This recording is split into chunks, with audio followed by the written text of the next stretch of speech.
Berpikirnya para liberalisme sekularisme, orang-orang yang menamakan kebebasan tapi kebablasan. Maka Bapak Ibu, kita tak boleh meniru gaya-gaya mereka itu. Boleh bebas ekspresi tapi ada batas, karena mereka itu sudah menghina. Kalau mereka tidak menerima keyakinan kita, itu silakan saja, karena itu akidah.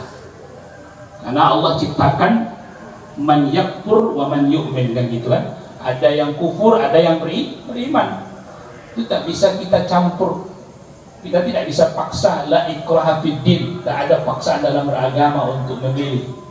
Dan Allah melarang kita juga untuk menghina Tuhan yang mereka sembah. La tasubunal ladzina yad'una min dunillah. Kalian tak boleh menghina Tuhan yang mereka sembah. Prinsip sudah ada di dalam Islam. Dan itu harus kita jalankan. Kenapa? Perintah Allah dan larangan Allah. Jangan kau celak, kau hina agama orang. Jangan lupa subscribe, like, and share.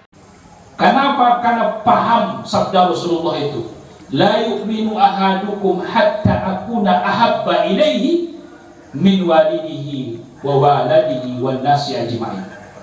Tak sempurna iman seorang di antara kalian, berarti iman kita itu belum sempurna sampai menjadikan siapa? Aku, kata Rasulullah, itu lebih dicintainya daripada siapa? Daripada ayahnya, ibunya. Daripada siapa? Daripada anaknya. Daripada siapa? Bahkan manusia semua.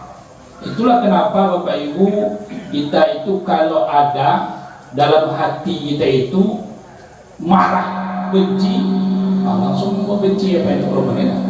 Teriak ya. Kalau ada semangatnya kita itu dalam jiwa kita itu tertanam ghirah, kecemburuan, pembelaan. Ketika ada orang yang menghina Rasulullah, berarti iman Bapak Ibu sudah sempurna. Iman Bapak Ibu itu sempurna. Tapi kalau slow motion saja, apa slow motion itu? Santai-santai saja, slow motion. Itu, sudahlah, tak usah kalian ikut campur. Apa pasal? Itu sudah ada yang mengatur. Apa sebab? Itu kan Rasulullah, orang yang mulia, Allah tak akan menghinakan. Gitu kan. Buktinya dalam sejarah orang-orang yang yang menghina Rasulullah, Abu Jahal, Abu Lahab, Utsbah bin Mu'aid, As bin Aid, mampus juga orang itu. Gitu kan. Betul kan? Yang belum mampus hanya Abu Janda ya. Itu akan mampus saja itu, kata dia. Betul. Kenapa? Kata Allah Subhanahu wa taala di dalam surah Al-Ahzab ayat 57, innal ladzina yu'dzunallaha wa rasuluhu, sesungguhnya orang yang menghina, orang yang menyakiti Allah dan Rasulnya, la'anahumullahu fid dunya wal akhirah. Allah pasti akan kutuk mereka itu di dunia dan akhirat. Dan tidak hanya itu, wa'adda lahum 'adzaban muhina. Allah pasti siapkan bagi mereka azab yang sangat pedih. Surah Al-Ahzab 57. Tetap memang betul, mampus juga kan Abu Jahal. Betul tak? Apa? Mampus dalam keadaan hina, mandal dalam keadaan hina. Begitu juga dengan abu-abu yang tak jelas. Sebentar lagi abu yang tak jelas di Indonesia itu mati juga. Cuma Bapak Ibu kan, mana izah kita, mana kecintaan kita kepada Rasulullah SAW ketika beliau dihina, beliau dicaci. Pak Ustadz kan sudah meninggal, ya kan sudah meninggal, kan sudah tak ada lagi jasad Rasulullah. Jasad Rasulullah itu tak dimakan oleh tanah. Ketika seorang sahabat bertanya kepada Rasulullah, ya Rasulullah, kami berselawat kepada engkau sementara engkau sudah meninggal, sudah mati, tak ada lagi. Apa sampai selawat kami itu? Begitu kan? Maka apa jawab Rasulullah? Inna ajsadal anbiya, tubuh para nabi itu tak dimakan tanah, termasuk tubuh Rasulullah. Setiap kita berselawat kepada Rasulullah, ada malaikat yang Allah kirim kepada kita, itu menengok si Fulan bin Fulan yang berselawat itu. Fulan bin Fulan hari ini berselawat 1 kali, Fulan bin Fulan hari ini selawat 10 kali, Fulan bin Fulan hari ini berselawat 100 kali. Selepas sholat subuh berjamaah, selepas imam berdoa, Kemudian dia berselawat kepada Rasulullah 100 kali setelah salat subuh setiap hari, atau paling tidak 1 kali dalam sehari. Sallallahu ala Muhammadin. Ada malaikat itu yang menyampaikan kepada Rasulullah ke kuburan Rasulullah, ya Rasulullah, ya Muhammad, ini Fulan bin Fulan, disebutkan nama kita kemudian nama orang tua kita, Fulan bin Fulan. Itu nanti, ini telah berselawat padamu hari ini 100 kali. Didengarkan oleh Rasulullah sallallahu alaihi wasallam. Nah, Rasulullah mendoakan nanti, oh si Fulan bin Fulan cinta kepadaku. Maka kata Rasulullah, man ahabbani kana ma'i fil jannah. Siapa yang cinta kepadaku, maka dia bersamaku di surga. Nah, ini Bapak Ibu yang dimuliakan Allah Subhanahu wa taala, apa yang kita lakukan hari ini dengan teriakan tadi, saya benci, saya muak dengan perbuatan si Emmanuel Macron. Macron atau Macron? Hah? Oh Macron ya, bukan Macron. Nah, saya muak dengan si Macron itu, gitu kan? Bapak Ibu tanamkan dalam hati dan jiwa Bapak Ibu seperti itu, Bapak Ibu sudah memiliki iman yang sempurna terhadap Rasulullah, karena cinta kepada Rasulullah. Maka kita menganggap bukan hal-hal yang biasa karena penghinaan. Kalau dia kafir silakan saja, kalau dia tak beriman itu hak dia. Tapi kalau sudah menghina, ada apa? Ngapain menghina? Ya kan? Bapak Ibu dihina mau nggak? Nggak mau. Kita marah kalau kita dihina kan? Hanya yang dihina siapa? Habibuna, Syafi'una, yang akan memberikan syafaat kepada kita semua, dihina. Makanya Bapak Ibu yang dimuliakan Allah, kalau hidup kita di masa Rasulullah SAW, para sahabat Nabi, kita ini kalau seandainya kita di para sahabat Nabi, ya kan? Seandainya kalau kita hidup di zaman Rasulullah kan menjadi sahabat Nabi, bertemu dengan Rasulullah, ikut kajian Rasulullah, menjadi Rasulullah itu sahabat Rasulullah. Seandainya kita berada di waktu itu, Bapak Ibu, apa yang Bapak Ibu lakukan kalau ada orang menghina Rasulullah? Hah? Apa yang kita lakukan? Senyum-senyum saja atau bagaimana? Ada seseorang, hadis ini diriwayatkan oleh Abu Dawud dalam sunannya, dari sahabat Nabi Ali bin Abi Thalib radhiyallahu ta'ala. Ada seseorang wanita Yahudi, ya, sering mencaci Rasulullah. Sering mencaci Rasulullah, bukan 1 kali saja, sering mencaci. Tapi berita itu tak sampai kepada Rasulullah. Nah, suatu ketika dia mencaci, tiba naasnya. Tiba naasnya itu apa? Tiba celakonya. Lepas waktu celaka dia. Nah, itu kan. Datang seseorang, yang seseorang ini jarang ikut kajian Nabi dia, tapi dia cinta kepada Rasulullah SAW. Dicekiknya perempuan tuh. Cekiknya kan. Sampai apa? Sampai mati Yahudi itu. Diberitakan kepada Rasulullah SAW. Rasulullah diam saja, seolah-olah halal darahnya. Begitu Bapak Ibu, dicekiknya orang tua oleh si sahabat yang jarang pengajian juga. Tapi tetap sahabat Nabi karena bertemu dengan Rasulullah dan beriman dengan Rasulullah. Nah, apalagi Umar bin Khattab, kalau Ibu tanya, Umar bin Khattab saja, ada seorang Arab Badui yang datang kencing ke masjid, itu tidak ditebasnya kayak apa? Kayak orang lain. Datang ke masjid, mengencingi masjid. Tapi untung Nabi ada di situ. Nabi paham fikih tentang apa? Muamalah halal. Ternyata orang Arab Badui dia tak tahu kalau itu masjid, ya kan? Dan dia tak tahu kalau kencing dalam masjid itu boleh atau tidak. Itu.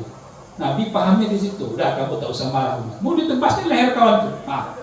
Apalagi dia menghina Rasulullah Sallallahu Alaihi Wasallam. Maka Bapak Ibu yang dimuliakan Allah, orang yang membela Rasulullah Sallallahu Alaihi Wasallam adalah orang-orang yang termasuk beruntung. Kata Allah di dalam surah Al-A'raf ayat 157, "Fallazina amanu bihi wa azzaruhu wa nasaruhu." Orang yang beriman dengan Rasulullah, wa azzaruhu, dan menghargai Rasulullah, wa nasaruhu, dan menolong Rasulullah. Termasuk dalam menolong di sini apa? Membela. Wattaba'u an-nur allazi unzila ma'ah, dan mengikuti cahaya, yaitu petunjuk yang diturunkan bersama Rasulullah, Al-Quran. Maka kata Allah, faulaika humul muflihun. Itulah orang-orang yang beruntung. Maka Bapak Ibu ini termasuk orang yang beruntung. Kenapa? Karena membela Rasulullah SAW. Jadi bukan perkara sepele penghinaan ini. Mungkin sebagian kita menganggap, ini kan Pak Ustaz, tak ada sampai ke masalah akidah. Makanya para ulama, Bapak Ibu, itu sepakat mereka tak boleh membunuh kecuali yang menghina Rasulullah. Itu dia. Jadi suatu ketika sahabat Nabi Abu Bakar Siddiq radhiyallahu taala anhu dihina, dicaci, dilihat oleh seorang sahabat Nabi bernama Abu Barohah. Abu Barohah datang kepada Abu Bakar, "Ya Abu Bakar, engkau dihina, izinkan aku memenggal lehernya." Nah, itu saling cintanya mereka antara mereka gitu ya. Tapi apa jawab Abu Bakar? "Jangan kau perbuat yang dilakukan pada masa Rasulullah. Yang boleh dipenggal kepalanya jika dia menghina Rasulullah." Nah, itu. Makanya kalau hari ini berlaku hukum hukum Islam, itu dipenggal kepala siapa namanya? Sinetron dari sinetron itu. Tapi tak berlaku di sana ya. Maka bagaimana caranya kita lagi? Pertama, benci kita dengan perilakunya. Kita tak benci dengan bentuknya. Kita tak benci dengan penciptaannya itu, Allah ciptakan, tapi kita benci dengan perangainya. Kita benci dengan perilakunya yang melakukan seperti itu. Dia mengatakan bahwa ini adalah kebebasan berekspresi. Tiba-tiba ada seorang presiden mana pula lagi itu yang menghina foto bininya di samping seperti foto monyet. Marah dia. Ya kan? Kenapa kok marah dia? Ternyata dia tetap memiliki sensitif dia terhadap penghinaan yang dilakukan oleh seseorang kepada istrinya. Istri si mercon itu dihina orang. Ada fotonya istri itu mirip monyet. Alisa dibikin orang mirip monyet itu. Marah dia. Marah, harusnya kan dia tak marah. Kenapa? Tapi katanya kebebasan berekspresi. Maka ini ada apa? Kok bisa seperti itu pemahaman pemikiran? Sementara orang dia boleh berbahasa ekspresi menghina dan orang tak boleh menghina. Itu ada apa? Maka oleh karena itu Bapak Ibu yang dimuliakan Allah Subhanahu wa taala, kajian-kajian yang kita ikuti ya, semangat Bapak Ibu mengaji, maka itu terbukti bahwa Bapak Ibu termasuk mencintai Rasulullah sallallahu alaihi wasallam. Ini hari ini umat Islam terutama di negeri kita yang tercinta ini, mobil khusus di Batam, setiap tanggal 12 Rabiul Awal ya, kita memperingati peringatan Maulid Nabi sallallahu alaihi wasallam. Itu bagaimana mendidihnya orang-orang Yahudi. Bagaimana orang Yahudi itu makin makin muak dia dengan diri mereka begitu bersatunya umat Islam memperingati Maulid Nabi. Apa pasal? Orang Yahudi itu paling benci sama kita. Orang Yahudi itu paling dengki dengan umat Islam. Tidak ada yang paling dengki kepada umat Islam ini adalah melainkan orang Yahudi. Dan bahkan kata Allah, asaddun nasi adaw al-Yahud. Dan orang yang paling kuat permusuhannya kepada umat Islam itu adalah orang Yahudi. Orang Yahudi itu benci kepada umat Islam dan dengki kepada kita itu ada 3. Ini perhatikan baik-baik. Yang pertama, umat Islam itu senantiasa asal ketemu mengucapkan dan membalas salam. Assalamualaikum dibalas dengan Waalaikumsalam. Apa artinya? Selamat atasmu dan selamat juga atasmu. Itu dengki orang Yahudi. Karena orang Yahudi tak mampu mengucapkan itu. Asal ketemu dengan Rasulullah yang diucapkan oleh Yahudi apa? Assalamu alaika. Bukan assalamu alaika, tapi apa? Assalamu alaika. Apa artinya assam itu? Racun. Kalau bahasa kita, kebinasaan atasmu wahai Muhammad. Asal ketemu dengan Rasulullah, assalamu alaika. Rasulullah menjawabnya apa? Wa alaikassam. Engkau juga celaka. Ayat itu juga celaka. Tapi beda dengan Sayyidah Aisyah. Setiap mendengar orang Yahudi mengucapkan salam kepada Rasulullah, assalamu alaika, dijawabnya apa? Wa alaikassam wa ghadabullah wa la'natuh. Panjang lagi jawabannya dia. Engkau juga celaka, dapat murka Allah dan laknatnya Allah. Begitu luar biasanya kalau emak-emak kalau sudah ngomong. Power emak-emak tak bisa dikalahkan, ya kan? Cie kata Rasulullah 2 kali 3 kali Aisyah mengadakan mencaci orang Yahudi itu. Tapi apa kata Rasulullah? Sudah cukup saja wa alaikassalam. Nah, udah terbalas itu semua, ya dah. Atas semua laknat. Kita setiap ketemu mengucapkan apa? Assalamualaikum. Kalau tak sempurna, warahmatullahi wabarakatuh. Dijawab oleh kawan, wajib jawab. Kan wajib hukum salam, ya kan? Waalaikum. Itu dengki orang Yahudi itu. Makanya kalau bapak ibu setiap ketemu good morning, I love you, itu senang orang Yahudi. Senang dia itu. Kenapa? Karena berarti salam tak ada lagi. Maka kalau ketemu dengan saudara seiman, bapak ibu apa ucapkan? Assalamualaikum. Baru dibilang selamat pagi, apa kabar, apa kabar. Nah itu.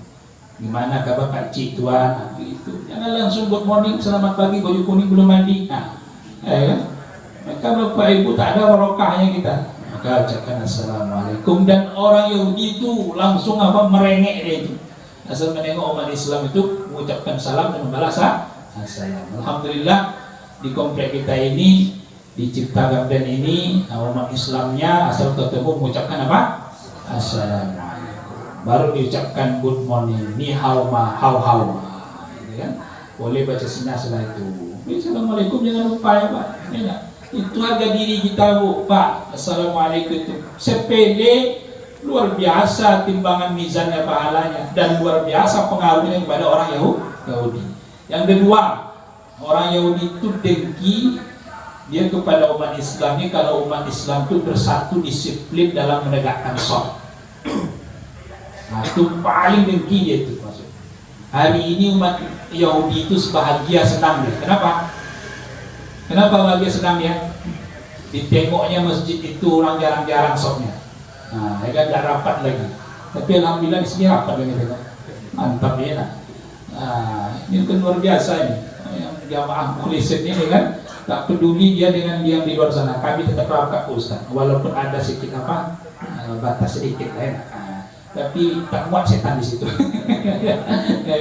Ini yang apa ini? Yang jarak 1 sampai 1 meter 2 meter itu senang kali Yahudi itu nengok. Bahagia itu Yahudi itu. Kita bukan mengatakan Bapak Ibu apa namanya tidak mengikuti protokol kesehatan, tetap kita ikuti kan. Nah bagi yang merasa sudah nyaman dengan zona seperti ini, silakan lanjutkan saja. Ya, mau rapat sah, silakan. Kalaupun tidak rapat sah, itu sudah ada kajian fikihnya, ya kan? Sudah ada kajian fikihnya. Tapi yang senang hari ini siapa? Yahudi. Ditengoknya umat Islam itu tak rapat sahnya, itu paling senang siapa? Yahudi. Tapi kalau rapat sah umat Islam itu, itu dengki orang Yahudi itu. Dengki hebat, kok bisa rapat orang Islam? Makanya Bapak Ibu yang dimuliakan Allah, yang ketiga, orang Yahudi itu dia dengki sama kita karena kita kompak mengucapkan amin. Selepas imam membaca waladhdallin, apa kita coba? Amin, kabulkan ya Allah. Nah itu dengki orang Yahudi itu karena kompak.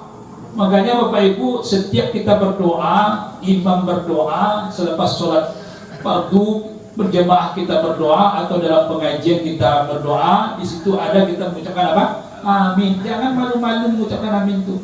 Amin. Jangan. Tak jelas lagi. Ujungnya yang dengar min. Amin. Sama-sama coba. Amin. Mati orang Yahudi itu mendengarnya itu. Maka kalau ada orang Yahudi di komplek kita ini mendengar kita mengucapkan apa? Amin. Atau pingsan dia itu. Kompak kita mengucapkan itu. Amin. Pingsan dia. Tapi kalau tak ada kedengaran amin tadi, senang dia itu. Bahagia orang itu.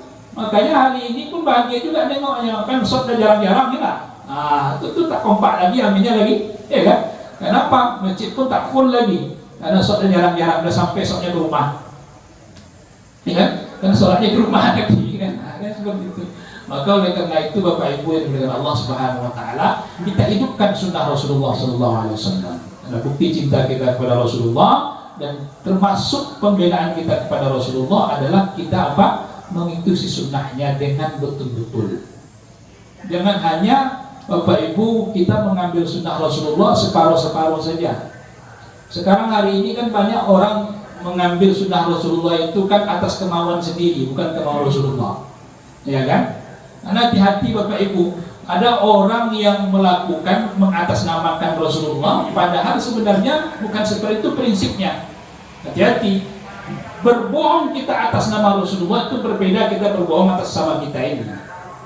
Inna kizbikum alayya laysa ka kizbikum ba'dukum ba'dha. Bohong kalian denganku tidak sama dengan bohong kalian antara kalian. Siapa yang berbohong atas namaku, man kadzdzaba alayya falyatabawwa maq'adahu minan nar. Maka siap-siaplah tempatnya di neraka nanti. Tidak boleh kita berbohong atas nama Rasulullah. Karena hari ini kan banyak yang berbohong atas nama Rasulullah. Nikah 2, 3, 4 sunnah Rasul katanya, kan? Nah, hati-hati itu yang seperti itu, ya kan? Mau nikah silakan saja, tapi jangan mengataskan sunnah-sunnah selalu, ya kan? Sunnah yang mana? Nah, gitu kan? Kalau mau nikah silakan saja, itu mungkin pedoman sudah ada. Tapi senantiasa sikit-sikit sunnah Rasulullah, sunnah Rasulullah, sunnah Rasulullah. Nah, ini hati-hati mengatasnamakan Rasulullah, ya, hati-hati. Kalau kita ingin meniru Rasulullah, maka tiru secara total. Usahakan tanamkan dalam diri kita. Rasulullah sholat tahajudnya berapa rakaat? 11 rakaat, 3 witir 8. Sholat malam, sholat tahajudnya. Rakaat pertama dibaca Rasulullah apa? Surah Al-Baqarah. Sanggup nggak meniru itu kita?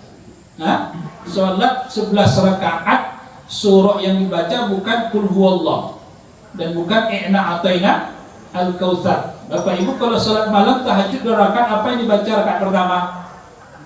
Inna a'tainakal kautsar. Rakaat kedua li'ilafi Quraisy. Kalau enggak hari berikutnya Qul Huwallah. Ya enggak? Enggak mencontoh Rasulullah. Kalau kita mana yang apanya yang bengkak kalau sholat tuh? Apa yang bengkak sholat tuh? Hati kita yang bengkak. Ya enggak? Kenapa tak ikhlas ibadah? Tapi kalau Rasulullah apa yang bengkak? Kakinya bengkak. Kenapa bengkak Rasulullah kakinya? Saking lamanya berdiri. Sampai-sampai Sayyidah Aisyah melihat Rasulullah itu apa? Sudahlah Habibi, kekasihku, ya Rasulullah, sudah bengkak tumitmu Tuhan. Allah sudah ampuni dosamu lalu maupun yang akan datang. Tapi apa jawab Rasulullah? Afala uhibbu an akuna 'abdan syakura. Apa aku tak boleh menjadi seorang hamba? Abdan, bayangkan. Rasulullah mengatakan abdul itu hamba. Berarti ada tuannya, budak kita ini. Tak boleh aku menjadi seorang hamba yang syakur. Syakur apa artinya? Yang bersyukur. Sudah diampuni dosa, kemudian menjadi pemberi syafaat dan menjadi sayyidul basar, penghulu pemimpin umat manusia. Dan nanti akan diharapkan syafaat pada hari kiamat. Tetap Rasulullah mengatakan dirinya apa? Abdul. Apa abdul tadi? Hamba. Dan hamba yang harus bersyukur. Maka luar biasa Bapak Ibu Rasulullah itu. Makanya kalau ada yang menghina Rasulullah, kita tak membela, itu ada apa dengan iman kita? Paling tidak pembelaan kita dengan apa? Tetap ya.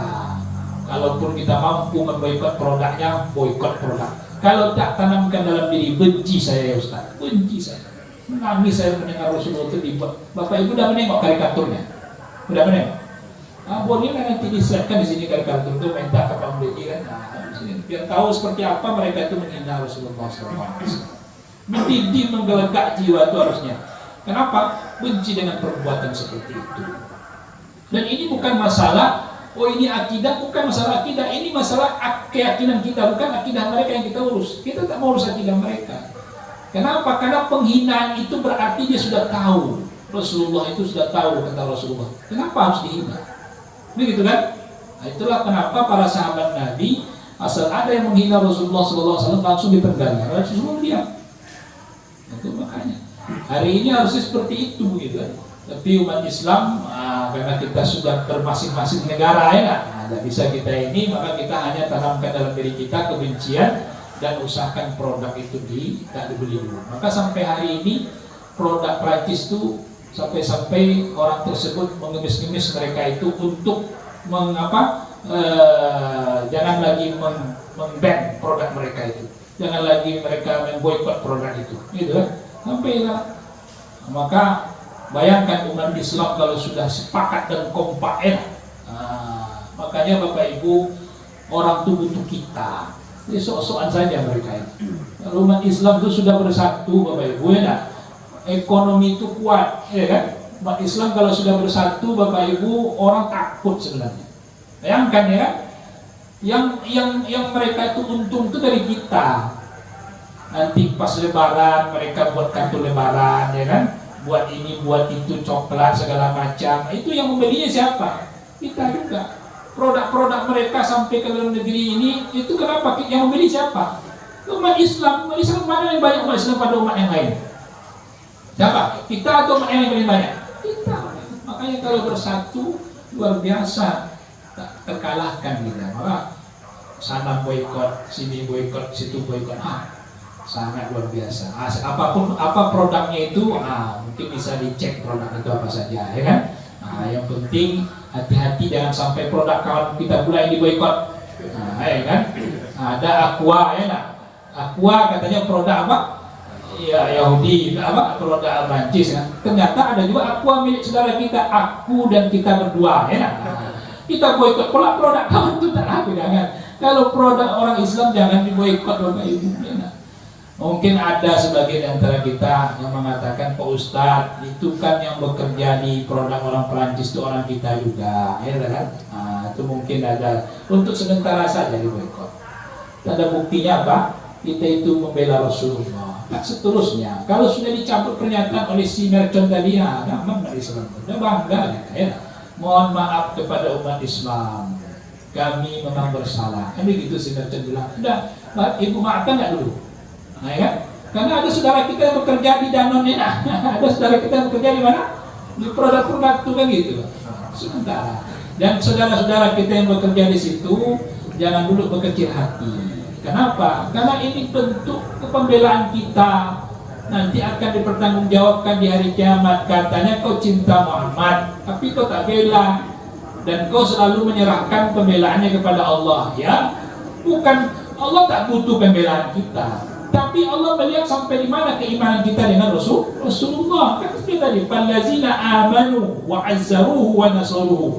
Orang yang beriman dengan Rasulullah dan ia menghargai Rasulullah, menolong Rasulullah, baik Rasulullah sudah meninggal pun ditolong. Wa rafa'na laka dzikra, kami angkat terus nama engkau wahai Muhammad. Diruntuhkan, direndahkan oleh orang nama Rasulullah itu. Dan apa tugas kita? Bela. Karena kalimat tauhid dan kalimat yang kita ucapkan asyhadu an la ilaha illallah asyhadu anna muhammadar rasulullah itu kan tidak bisa kemana-mana, harus ada dalam hati kita. Sepakat Bapak Ibu ya? Sepakat kan? Asyhadu an la ilaha illallah asyhadu anna muhammadar rasul, itu yang kita bawa mati atau tidak? Itu yang kita bawa mati. Meskipun Bapak Ibu sempat mengucapkan kalimat la ilaha illallah muhammadar la ilaha illallah saja, itu kan tetap masuk surga, ya kan? Tapi kita kan membutuhkan syafaat juga nanti di hari kiamat. Syafaat kubro itu syafaat Rasulullah. Bentuknya apa? Kepedulian kita. Jangan lupa subscribe, like, and share. Hati dengan apa? Orang-orang yang seolah-olah ini ya betul ucapannya tapi salah pemahamannya. Betul. Kita yang betul itu harus cari pemahaman yang benar. Betul, sepakat ya? Alhamdulillah. Mungkin itu bisa disampaikan Bu ya, yang bisa dijawab. Silakan Ibu.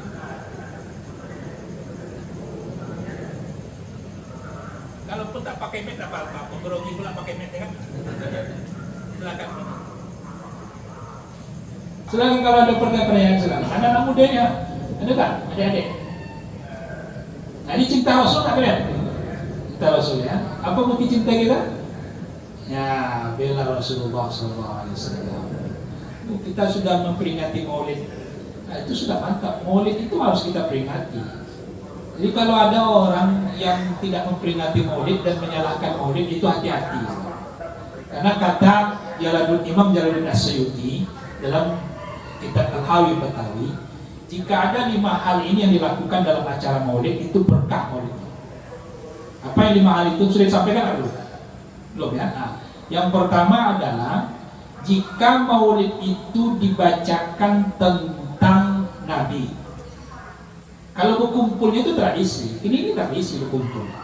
Tapi perkumpulan itu akan dinilai berkah, akan dinilai beribadah kepada Allah Subhanahu Wa Taala di sisi Allah. Jika 5 hal itu dilakukan, Yang pertama kalau dia maulid itu menyebut Nabi di situ, banyak selawat. Betul ya? Ada yang bacakan berjanji. Itu ada keberkahan di situ. Yang kedua ada silaturahim di situ. Bahwa kita yang tadi tak berjumpa, saling sapa, assalamualaikum apa kabar, itu kan ada di situ silaturahim.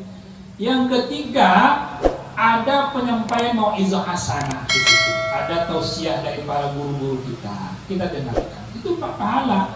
Kenapa? Setiap majelis zikir diam kalian di situ, jangan kalian beranjak. Wa idza marartum biryadil jannah farta'u. Kata Rasulullah, apabila kalian melihat majelis zikir riyadul jannah, taman surga, maka berhenti kalian di situ. Wa ma riyadul jannah ya Rasulullah, apa dia taman surga itu? Halaqaz zikir. Itu tempat orang-orang mengingat Allah, tempat orang-orang memuji Allah, tempat orang-orang memuji Rasulullah SAW.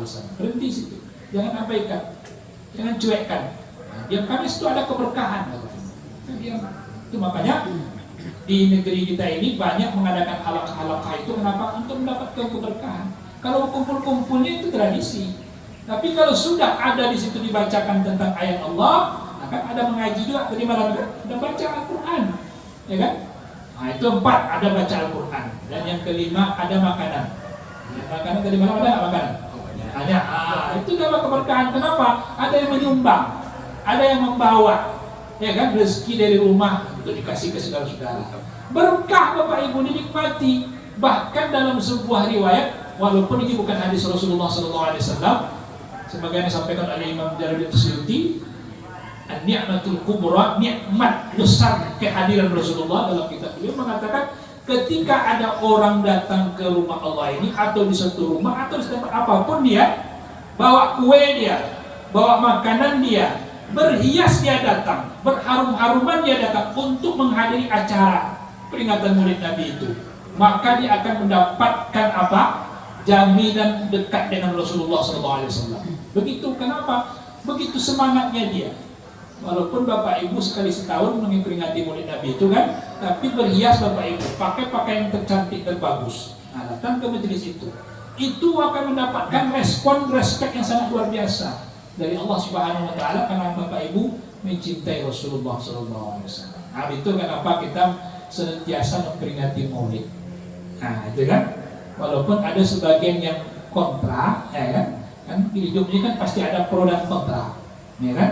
Ada yang tak mau peringati, silakan, itu pemahaman dia, ya kan. Tapi yang memperingati tak salah. Kenapa? Karena ada 5 unsur di situ yang dilakukannya. Apa yang pertama? Silaturahim. Apa yang kedua? Ada pembacaan ayat Al-Quran. Apa yang ketiga? Ada pembacaan tentang Nabi, selawat di situ. Ada mau'izah hasanah, tausiah. Ada yang kelima apa? Makanan. Walaupun yang kelima makanan itu yang terpenting kayaknya. Kalau tak ada makan, kadang-kadang diundang Maulid Nabi kan, jangankan untuk datang, pas nanti bilang, oh, makanannya enak, ada situ martabak har katanya, enak, ada di situ lagi, macam lengkap lah, langsung semangat. Tak apa-apa, itu kan motivasi awalnya. Nah, sampai di situ dia duduk mendengarkan kajian, ada apa atau tidak? Maka Bapak Ibu, kita bangga kalau ada majelis-majelis zikir itu. Jangan sampai itu kita kita abaikan, menyesal nanti kita. Kalau ada majelis zikir, apalagi anak muda sekarang. Anak muda ini kan yang tahunya TikTok sekarang ini, ya kan, TikTok, sikit-sikit TikTok, sikit-sikit TikTok. Akhirnya nanti mati karena TikTok, ya kan. Update status TikTok, semua TikTok. Bayangkan anak muda kita ini, harus hati-hati generasi kita ini Bapak Ibu. Diajak untuk berzikir, diajak untuk memperingati Maulid Nabi, susah datang ke masjid. Kenapa? Sudah sibuk dengan TikTok kan. Maka hati-hati ya, jangan terlalu ini dengan TikTok. Sekali-sekali boleh TikTok. Namanya canggih, ke zaman canggih kan ikuti juga. Yang anehnya bapak-bapak umur 70 tahun ikut juga TikTok. Astagfirullah. Entah apa di TikTok, aku joget-joget ya kan. Tong-teng kan. Awak ada usia 70, benar. Harusnya apa yang diikuti? Bukan TikTok. Berzikir banyak lagi, ikuti majelis taklim kalau bisa. Ya. Jadi bukan perkara hal yang biasa ini majelis zikir. Luar biasa. Maka Bapak Ibu yang dengan Allah Subhanahu Wa Taala, kajian-kajian disampaikan oleh guru kita terima saja. Yang baik ambil. Kalau dia tak ikut pengajian, mungkin dia ada pemahaman, silakan. dia tak setuju silakan, tapi jangan nampakkan tidak kesetujuan kita. Bahkan kata Ibnu Taimiyah rahimahullah taala dalam Al-Majmu' Fatawa menyebutkan al-mustahabbu, sesuatu yang mungkin kita senangi tapi kita tinggalkan, li ta'lifil qulub mustahabbun, untuk menyatukan hati itu sangat dianjurkan. Mungkin dia tak sepaham dengan kita, karena dia mungkin tak memperingati Maulid Nabi, tapi tetap ikut Maulid Nabi. Untuk apa? Untuk menyatukan hati, untuk saling apa? Berkomunikasi agar umat tak pecah. Itu dianjurkan. Walaupun kita tak memperingati. Ada orang tak kunut subuh, makanya kan? Ini bukan masalah khilaf yang kita bahas. Tapi dia tidak kunut. Tapi ketika imam kunut, dia kunut. Itu untuk apa tujuannya? Litaklifil qulub, agar hati ini saling berkomunikasi. Karena hati ini junudullah, tentara-tentara Allah, Bapak Ibu. Kalau sudah bertemu jinak, enak rasanya, gitu kan? Kunut dia, angkat tangan. Kawan sebelah tak galau, kawan pun satu masa pindah. Itu contoh kan enak. Ada yang tak kunut rumahnya kan? Kalau kawan sebelah sudah paham juga, inilah ini saya. Salah kan itu kan? Tapi karena dia berkunut juga dengan kita, namanya ta'liful qulub. Apa ta'liful qulub tadi? Menjinakkan hati itu menjadi satu, menjadi harmonis. Makanya Bapak Ibu, perbedaan itu sudah pasti ada, keniscayaan. Sya'nu ikhtilafukum itu pasti ada. Sya'nu bermacam warna itu pasti ada. La yazaluna mukhtalifin itu pasti ada. Manusia itu pasti akan berbeda. Betul, sepakat ya? Beda partai, beda apa lagi? Beda mazhab, beda bendera, beda warna, beda banyak beda pemikiran, beda pendapatan, pasti kan? Ada yang sama pendapatan kita ya, pasti beda manusia. Nah, permasalahannya bagaimana kita bersatu untuk jinak hati. Nah, itu ikutilah. Kalau umpamanya di masjid ini ada kegiatan maulid, ada kegiatan majelis ini, ada guru, ikuti. Untuk apa? Takliful qulub, walaupun masing-masing punya pendapat. Nah, itu ya, untuk keumatan bersatu. Ya, intinya apa yang kita lakukan itu tidak sia-sia. Kenapa? Di antara orang yang akan mendapat naungan di sisi Allah pada hari kiamat nanti apa? Al-mutahabbani fillah. Orang yang senantiasa bersayang-sayang karena Allah. Kan begitu kan? Tak ada rasa benci, tak ada rasa muak. Orang beriman itu kan bersaudara, kan begitu kan? Sayang-sayang itu enak. Tapi kalau sudah buang muka, buang ludah, buang muka. Kalau ketemu assalamualaikum, dia tak jawabnya. Ini bukan satu mazhab dengan saya. Padahal dia sudah saya mau assalamualaikum, jangan sampai. Karena itu adalah izzah kita di situ. Jadi bersatu kita, kemudian bersama-sama kita mengikuti kegiatan-kegiatan yang ada di komplek kita ini, senang Allah melihatnya, bangga Rasulullah mendengarnya. Kenapa? Umat komplek Cipta Garden, kaum musliminnya orangnya mukhlisin, bukan muslimin yang mukhlisin, tapi orangnya mukhlisin. Masjid sudah mukhlisin, orangnya tak mukhlis. Nah, ini bahaya ini kan. Alhamdulillah orangnya mukhlisin semua ini saya tengok. Enak, kami tengok.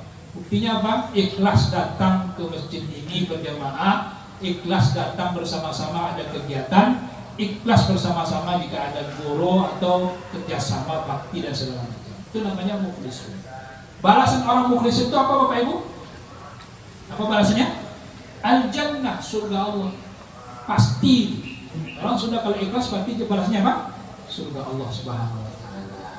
Mudah-mudahan kita termasuk hamba-hamba Allah yang senantiasa diberikan kekuatan, kemudian diberikan semangat untuk senantiasa istiqomah di dalam kebenaran dan senantiasa saling mencintai, dan hati kita tak pernah mungkin saling membenci. Kalaupun nanti ada yang membenci, paling tidak kita berusaha untuk memaafkan.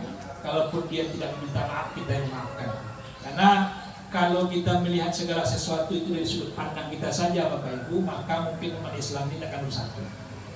Makanya Allah katakan, innama nut'imukum la nuridu minkum jazaan wala syukura.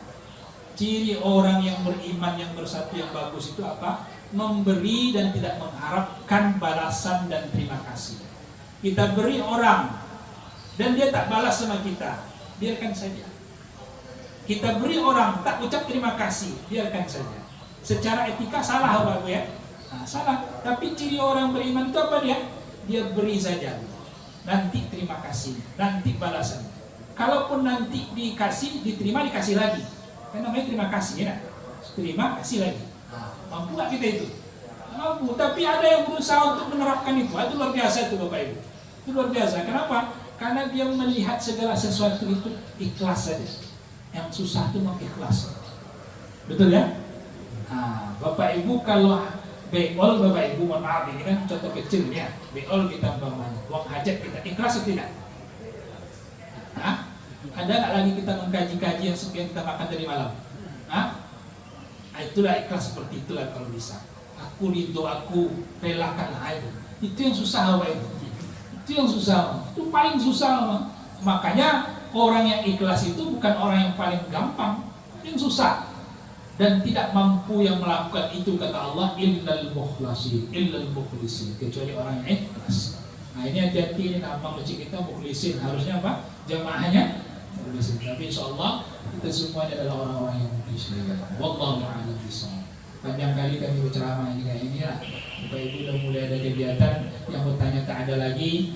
Nah, maka kita tutup majelis sebelum kita ini, dan mari sebelum kita tutup kita berdoa kepada Allah Subhanahu wa taala yang intinya Bapak Ibu sudah mendapatkan apa yang kami sampaikan, dan mudah-mudahan apa yang kami sampaikan ini bisa menjadi motivasi bagi kita, terutama kami yang menyampaikan. Al-Hazimiyah Salihah Al-Fatihah. Bismillahirrahmanirrahim. Alhamdulillahirabbil alamin. Ar-Rahmanir-Rahim. Maliki yaumiddin. Iyyaka na'budu wa iyyaka nasta'in.